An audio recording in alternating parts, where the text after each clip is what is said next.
یہ سیدنا غوث اعظم کا فیض ہمارے امام ربانی امام مجدد الفسانی شیخ احمد فاروقی سرہندی رحمۃ اللہ علیہ نے، اس کے علاوہ دوسرے بزرگوں نے لکھا. میں ایک ایک کا حوالہ نہیں دے رہا، صرف مجدد صاحب کی بات سنا رہا ہوں. یہ شاہ ولی اللہ محدث دہلوی کے شاگرد اور حضرت مرزا مظہر جانے جانا شہید کے خلیفہ حضرت شاہ غلام علی، ان کی کتاب السیف المسلول، اس میں بھی لکھا ہے کہ بعض اکابر اولیاء امت، یعنی امت کے بڑے بڑے اولیاء کو صاف کشف سری، یعنی روحانی طور پر جو دیکھتے ہیں اس کو کشف کہتے ہیں، اس کے ذریعے امام کا ایک اور معنی منکشف ہوا. کشف بھی علم کے اسباب سے ہے. وہ معنی یہ کہ اولیاء اللہ پر حق تعالی کی جناب سے جو فیوز و برکات نازل ہوتی ہیں، سب سے پہلے ایک شخص پر نازل ہوتی ہے.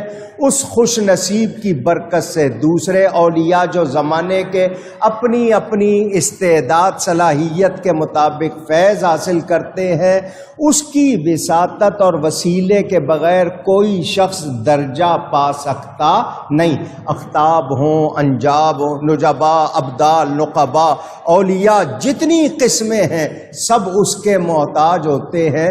اس عالی رتبے والے شخص کو امام کہتے ہیں. قطب الارشاد بھی اسی کو کہا جاتا ہے. آدم علیہ السلام کے ظہور سے یہ مرتبہ حضرت علی کو ملا ہے. وہ پہلی امتوں کے اولیاء کے بھی سردار ہیں. ان کی روح کے لیے یہ مقرر ہو چکا. جب وہ ظاہر ہوئے تو آپ کی روح مبارک کے توسط سے ہی اب جس کو ولایت ملے گی حضرت علی کی برکت سے ملے گی. مولا علی کا فیضان ہوگا.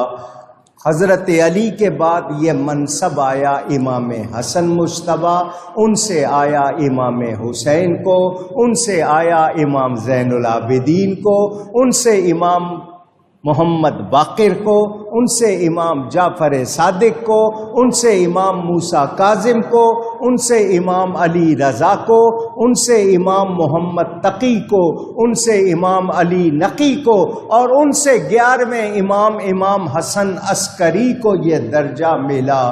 حضرت امام حسن عسکری کی وفات کے بعد یہ منصب پہنچ گیا حضرت غوث اعظم کو. اب مشرق مغرب جنوب و شمال میں کوئی اس وقت تک ولی نہیں ہو سکتا جب تک غوث پاک کی مہر نہ لگے. ان کا فیض نہ ہو تو کوئی بھی پہنچ سکتا نہیں.